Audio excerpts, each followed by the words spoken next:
Hello and welcome back to the Michael Talks Football channel. Today we're going to continue our World Cup qualifiers preview for the October break with Conmebol South America. So heading into the break, we got Brazil and Argentina, who are clearly ahead of everybody else, even though they have played 8 matches, obviously due to the last match with the whole COVID issue.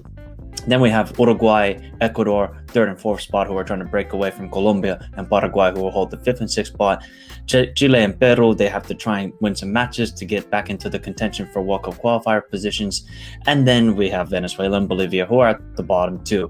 So let's see and preview and predict the matches in October. And remember, guys, if you're new around here, subscribe to the channel, like the video, because I'll be doing more live streams heading into next week after the matches be played. We can discuss about the games, all sorts of stuff. So let's get into predictions. So here's the standings then heading into October break. Obviously, like to talk about Brazil. Argentina are in 1st and 2nd place. Brazil have won all their matches, 8 games played, 8 wins. They are definitely going to Qatar. Argentina are in a good position here with 18 points and 8 games played. Uruguay, Ecuador, Colombia are all separated by 2 points.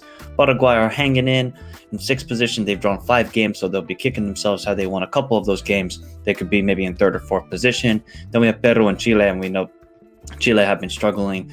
Their golden generation is getting old, so it's kind of sad to see. Peru, they got to start winning some games. They got to start winning. And then obviously Bolivia and Venezuela at the bottom too, and that's usually the case when it comes to World Cup qualifiers. So we're going to go and preview and predict then matches that are going to be played in October. And the first matchup we have, it is an absolutely massive one. It is Uruguay versus Colombia in Montevideo.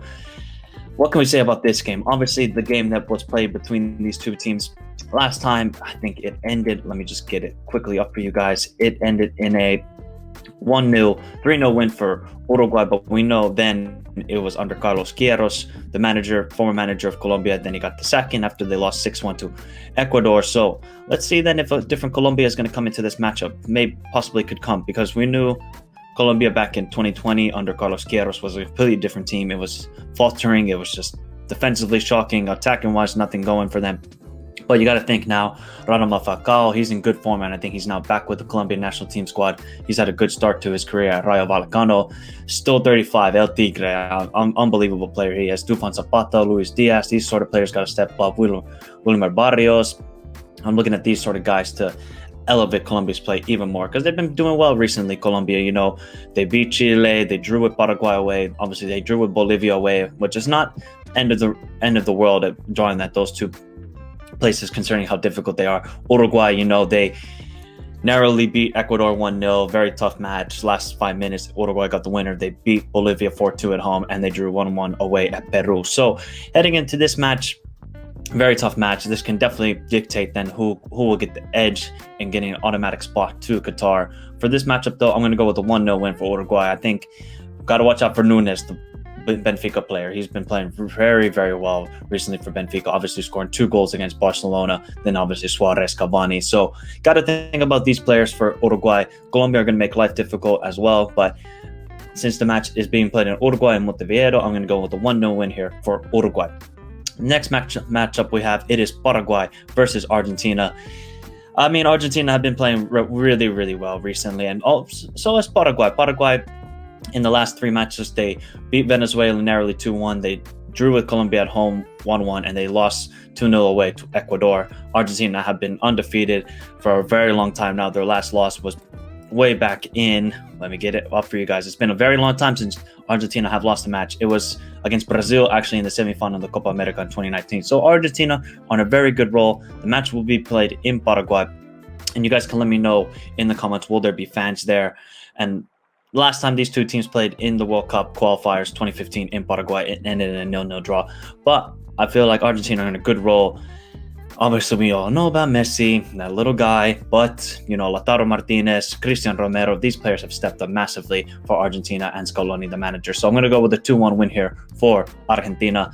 Then we have Venezuela versus Brazil. I think this is going to be easy victory here for Brazil. They got to call up all the English-based players, because the Premier League and the English government, I think they came to an agreement where if the players are vaccinated, they do not have to quarantine coming back to England. So all the national teams got to call up the players like Almiron for Paraguay, then obviously all the Aston Villa, Tottenham players for Argentina, Then obviously Alisson, Fabinho, Ederson, Richarlison didn't get called up. Rafinha actually got called up for Brazil, so let's see if he gets a chance. So, but it's against Venezuela. Venezuela have been struggling mightily recently. 2-0 win here for Brazil. Then we have Ecuador versus Bolivia. We know Bolivia struggle mightily away from La Paz. They don't have the altitude, even though it's going to be played in, I believe, Quito, the capital of... No, actually, it's going to be played in Guayaquil. I don't know if that's altitude or not for...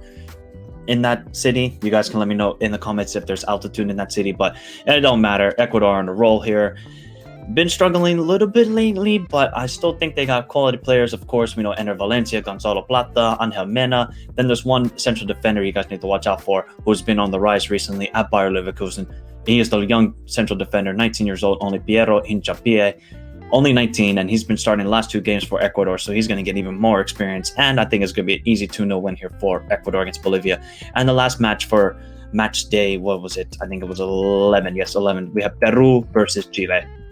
And you got to think to yourself, this is an absolutely massive game for both teams. If either of these teams lose, they're pretty much done in any chance of qualifying to Qatar. Last time these two teams played in the World Cup qualifiers in 2015 in Peru, it was a 3-4 win for Chile. So if we get that sort of match again, I mean, what a great discussion we'll have in the live stream them about this match. Peru have been doing recently well, obviously losing away to Brazil, but everybody is losing to Brazil in the World Cup qualifiers 2-0. They beat Venezuela 1-0, and they drew 1-1 with Uruguay. Chile, it's been an absolutely mightily struggle. They lost away to Colombia 3-1, drew 0-0 with Ecuador, and lost to Brazil 1-0 at home. And even though Brazil were a little bit underhanded in that match, they had to call up a lot of the Brazilian league-based players. So for this matchup, I mean, you just got to think to yourself, Chile, they're called up now this Ben Brereton. He is the striker for Blackburn, and he has been the top goal scorer in the championship so far for Blackburn. So let's see if he gets more game time. He's made 5 appearances for Chile and has scored 1 goal. But you got to think to yourself, Arturo Vidal, Alexis Sanchez, Gary Medel, all these sort of guys, Claudio Bravo, this is going to be their last World Cup qualifiers. Not their match, but in general, the World Cup qualifiers. So they got to step up for Chile if they want to have any chance of returning back to the World Cup. For Peru, they called up Paulo Guerrero, Jefferson Farfan, these experienced players. Raul Ruiz Diaz has been absolutely immense for Seattle Sounders this season. Let's see if you can equate that for the Peru national team. Obviously, Lapadula, who they he just got his, I think, Peru passport, was it last year, and he played in the Copa America and played really well. So this is going to be a very interesting matchup. I can imagine both teams are going to go for it. They have to win this game, Peru or Chile. So this game is being played in Peru. I'm going to go with a 3-2 win here for Peru, but it could go either way. But I know both teams have got to win it. They just have got to win it. That's just the final straw here. So those are my preview and predictions for matchday 11. We're going to go into matchday 5 with Bolivia versus Peru.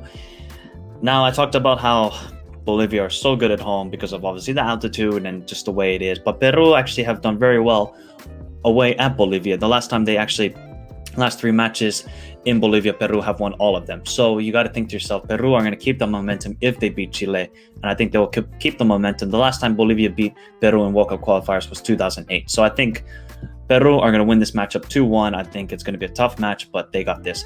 Then we have Venezuela, Ecuador. You got to think to yourself, Ecuador are going to continue their good momentum after beating, who did I say they were going to beat? Was it Bolivia at home? So then they're going to play Venezuela. I think Ecuador will get the win here as well, 2-1.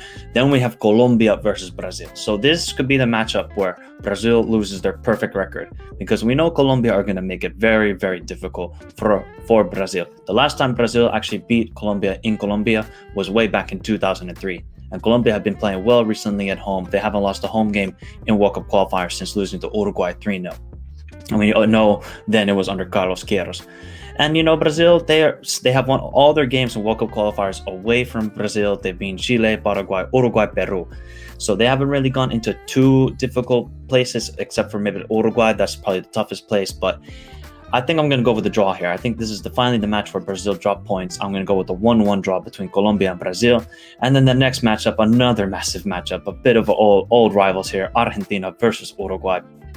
Obviously, I said that both of the teams will come out with victories in the first match day in October. Obviously, Uruguay beating Colombia and Argentina beating Paraguay away. But the last time Uruguay beat Argentina in World Cup qualifiers in Argentina, let me find it, guys. I don't think they have ever beaten them. So the last time Uruguay have beaten Argentina is 1937. So you got to think to yourself, Argentina are going to continue that momentum, continue the perfect record against their old rivals, old neighbors, Uruguay. So I'm going to go with a 2-0 win here for Argentina. Their defense is solid. And then, Messi will just create some sort of magic, just like he did against Bolivia at home when he scored that hat trick. Absolutely ridiculous hat trick. Then we have Chile and Paraguay. Chile and Paraguay, this is going to be an interesting matchup. Chile have got to then win this matchup, but it's just been such a struggle. But Paraguay, recently away from home, they've lost to Ecuador. Then the Copa America happened. But then before that, they drew with Uruguay away, drew with Argentina away, and beat Venezuela 1-0. So you can imagine this is going to be a low-scoring game. I can't imagine there being a lot of goals in the matchup. So I'm going to go with a 1-1 draw here between Chile and Paraguay, even though both teams have got to win it. They have both got to win the matchup. Then we go into Matchday 12, 14th of October. This is going to be the last matchups then of October. Then we have Bolivia versus Paraguay. All right. So will Bolivia continue their good stellar home record against Paraguay, since Paraguay haven't beaten Bolivia in Bolivia since 1973 in World Cup qualifiers? So I think this is going to be another draw here for Bolivia, 1-1 draw between Bolivia and Paraguay. Then we have Colombia and Ecuador. And you got to think to yourself, Colombia are going to look for revenge. They're going to look for revenge against Ecuador after Ecuador beat them 6-1 in the reverse fixture earlier in these World Cup qualifiers, which was Carlos Queiroz' last match as manager of Colombia. But now under their new manager in Colombia, they have Rueda, who's done a very stellar job, I would say, has galvanized the squad. Seems like they're playing good football. Got good results in the Copa America. Obviously lost to Argentina in the semifinals when, Emiliano Martinez got into the heads of all the Colombia penalty takers. But I think they're going to look for revenge here against Ecuador. And I think Colombia, Dufan Zapata, Falcao, they're going to step up. I think it's going to be a 3-1 win here for Colombia against Ecuador, Then we have Argentina, Peru. I think Argentina will comfortably beat Peru here. 2-1 win. Chile versus Venezuela. Easy win for Chile. 3-1. We know Venezuela don't travel well away from Caracas or wherever they play in Venezuela. And then the last matchup in October, it is Brazil versus Uruguay. And let's just find out, when was the last time Uruguay beat Brazil in Brazil? And when was the last time Brazil lost a home match in World Cup qualifiers? Because it must be a long, long time. I don't think Uruguay have beaten Brazil in a long time. No, Uruguay have never beaten Brazil in Brazil. So I think there's only one winner here. You got to expect Neymar, Gabriel Jesus, and these sort of players going to step up for Brazil in this matchup. Where is this match actually going to be played? Did it say in the Arena de Amazon? Wow, it's going to be played in Manaus. Very interesting location. Obviously, you guys can remember from the 2014 World Cup, if you're a USA fan, when they played against Portugal in that 2-2 draw. Absolutely scintillating matchup. But it's going to be played in Manaus. Doesn't really matter. Brazil are going to win this matchup against Uruguay 2-0. So those are all the preview and predictions. But remember, guys, after each match day, I'm going to come back, live stream, and we're going to discuss the matches. We're going to see the standings, how it's affecting the standings heading into the November matches then for the World Cup qualifiers for Conmebol. So remember, guys, if you're new around here, subscribe to the channel, like the video. Thank you so much for watching. Have a beautiful day. Good luck to each of your nations. And let me know in the comment section down below. What are your predictions for each of the games? How are you feeling about your nation's chances of qualifying to Qatar? If you're a Colombia, Ecuador, Paraguay, Chile, Peru fan, because we know Argentina and Brazil are definitely going to qualify, unless it's barring an absolute collapse of epic proportions. But I don't see that happening. So let me know in the comment section down below your predictions. And have a beautiful day, guys. Thank you so much for watching. And peace.